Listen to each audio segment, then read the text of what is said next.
नमस्कार दोस्तों, आज हम एक ऐसे विषय पर बात करने वाले हैं जो हर इंसान की जिंदगी को प्रभावित करता है और वो है भावनाएं। कभी आपने महसूस किया है कि एक छोटी सी बात आपको इतना गुस्सा दिला देती है कि आप अपने ही शब्दों पर नियंत्रण खो देते हैं। कभी ऐसा हुआ है कि दुख इतना गहरा हो जाता है कि कुछ भी अच्छा नहीं लगता, या फिर खुशी में हम ऐसे फैसले ले लेते हैं जिनका बाद में पछतावा होता है। सच यही है, जिस इंसान ने अपनी भावनाओं को संभालना सीख लिया उसने अपनी जिंदगी को संभाल लिया, और जो अपनी भावनाओं के बहाव में बह गया उसकी जिंदगी भी उसी दिशा में बह जाती है।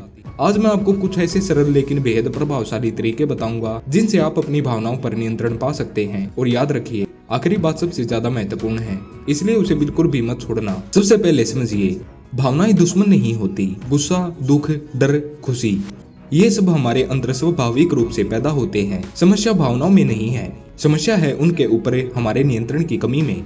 जब भी कोई स्थिति हमारे अनुसार नहीं होती, हमारा मन तुरंत प्रतिक्रिया देता है, लेकिन समझदार इंसान वही होता है जो प्रतिक्रिया देने से पहले थोड़ा रुकता है। पहला तरीका है रुकना सीखिए। जब भी आपको गुस्सा आए या कोई भी तेज भावना महसूस हो, तुरंत प्रतिक्रिया मत दीजिए।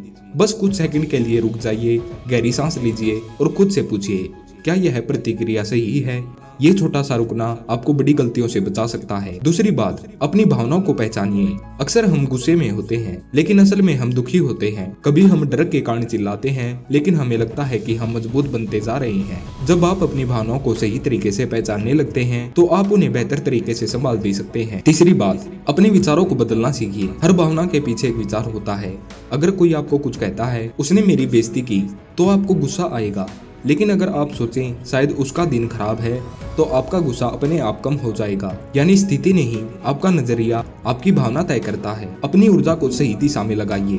जब मन बहुत ज्यादा परेशान हो तो उसे खाली मत बैठने दीजिए। कुछ ऐसा कीजिए जो आपकी पसंद का हो, जैसे व्यायाम करना, दौड़ना, संगीत सुनना या लिखना। जब आप अपनी ऊर्जा को सही दिशा देते हैं तो आपकी नकारात्मकता भावनाएं धीरे धीरे खत्म होने लगती हैं। पांचवी बात, अकेले में खुद से बात कीजिए।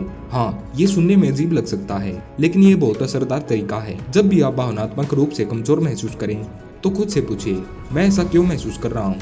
क्या यह सच में इतना बड़ा मुद्दा है?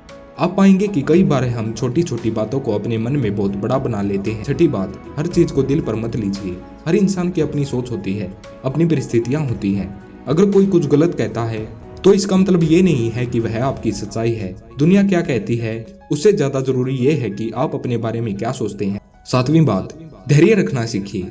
भावनाएं समुद्र की लहरों की तरह होती हैं, वे आती हैं और चली जाती हैं।